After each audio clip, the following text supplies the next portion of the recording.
Ibrahim Traore, Burkina Faso का युवा क्रांतिकारी।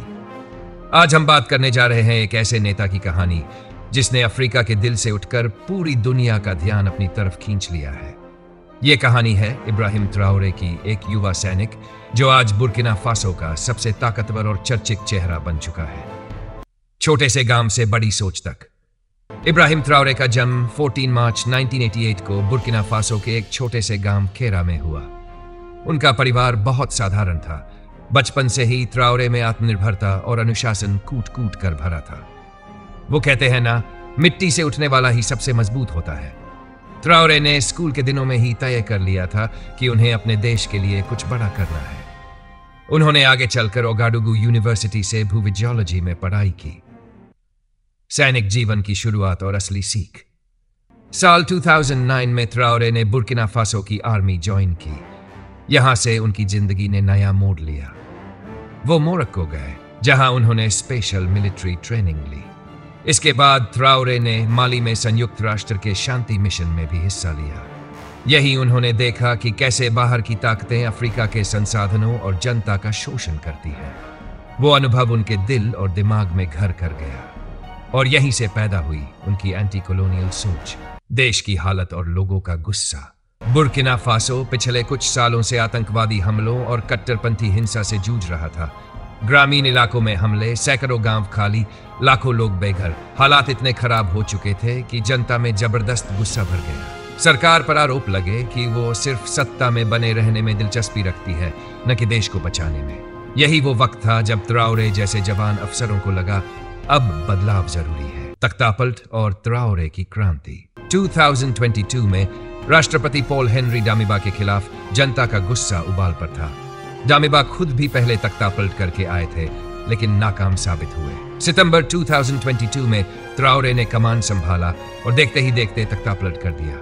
ट्राओरे ने सीधे सीधे कहा, अब और समझौता नहीं, हम जनता और जमीन दोनों को बचाएंगे। महज 34 की उम्र में ट्राओरे बन गए दुनिया के सबसे युवा राष्ट्राध्यक्षों में से एक। उनकी ये चाल बुर्किना फासो में नई उम्मीद की लहर ले आई। थॉमस संकारा की विचारधारा की वापसी। ट्राओरे ने बुर्किना फासो के पूर्व राष्ट्रपति और क्रांतिकारी नेता थॉमस संकारा को अपना आदर्श माना। ट्राओरे ने संकारा की समाधि का जीर्णोद्धार कराया, उनकी मूर्ति स्थापित की और कई सड़कों के नाम बदले। ट्राओरे का संदेश साफ था, देश पहले, जनता पहले, विदेशी दखल खत्म। उन्होंने नई पीढ़ी को याद दिलाया कि बुर्किना फासो आत्मनिर्भर और गर्व से जीने वाला देश है। फ्रांस को बाहर, रूस को अंदर। ट्राओरे ने फ्रांस की फौज को बाहर का रास्ता दिखा दिया। उन्होंने कहा कि अब बुर्किना फासो अपनी सुरक्षा खुद करेगा। इसके बाद उन्होंने रूस के साथ दोस्ती बढ़ाई, मॉस्को के विक्ट्री डे पर मार्च किया और रूस में बुर्किना फासो का दूतावास फिर से खोला। इस कदम ने ट्राओरे को पूरे अफ्रीका में एंटी इंपीरियलिस्ट आइकॉन बना दिया। खनिज संपदा पर नियंत्रण और अर्थव्यवस्था। बुर्किना फासो सोने के भंडार के लिए जाना जाता है। ट्राओरे ने सभी बड़ी खदानों का राष्ट्रीयकरण कर दिया और कहा कि कच्चा सोना अब बाहर नहीं जाएगा। उन्होंने कहा, हमारा सोना, हमारा विकास। टमाटर, कपास और कई अन्य कृषि उत्पादों की प्रोसेसिंग शुरू की। सड़कें बनाई गई, हजारों घरों का निर्माण शुरू हुआ और सरकारी अफसरों की तनख्वाह में कटौती कर दी गई।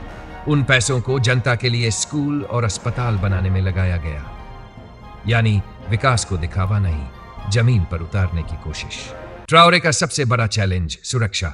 भले ही उन्होंने स्थानीय सुरक्षा बलों VDP को बढ़ाया और सेना को सशक्त किया, लेकिन सच यह है कि आज भी लगभग 60% इलाका सरकार के कंट्रोल से बाहर है। आतंकवादी हमले थमने का नाम नहीं ले रहे। यह मुद्दा उनके समर्थकों को भी सोचने पर मजबूर करता है कि क्या सिर्फ भाषणों और सिंबलिज्म से काम चलेगा। लोकतंत्र और चुनाव का सवाल। ट्राओरे ने शुरुआत में वादा किया था कि 2024 में चुनाव करवाए जाएंगे, लेकिन अब कहा गया है कि चुनाव 2029 में होंगे। यानी जनता को एक और लंबा इंतजार करना होगा। मीडिया रिपोर्ट्स बताती है कि विपक्ष को दबाया जा रहा है और बहुत से एक्टिविस्ट जेल में हैं। यानी एक तरफ जनता में क्रांति की लहर तो दूसरी तरफ लोकतांत्रिक मूल्यों पर खतरा। नया अफ्रीकी गठबंधन। ट्राओरे ने माली और नाइजर के साथ मिलकर अलायंस ऑफ साहेल स्टेट्स बनाया।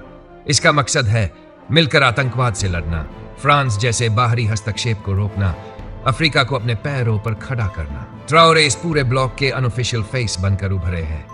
उनका मानना है कि अफ्रीका को अब अपने हक की लड़ाई खुद लड़नी होगी। क्रांतिकारी या नया तानाशाह। आज इब्राहिम ट्राओरे को बुर्किना फासो का नया हीरो, युवा नेता और संकारा का वारिस कहा जा रहा है। लेकिन क्या वाकई में वो जनता को सुरक्षा और विकास दे पाएंगे, या फिर यह कहानी एक और सैन्य तानाशाही में बदल जाएगी? ये सवाल आने वाले सालों में जवाब देंगे।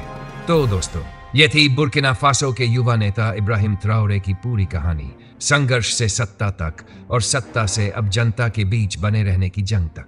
आपको ये कहानी कैसी लगी? क्या ट्राओरे सच में अफ्रीका के भविष्य हैं या फिर एक और डिक्टेटर? नीचे कमेंट में अपनी राय जरूर बताइए।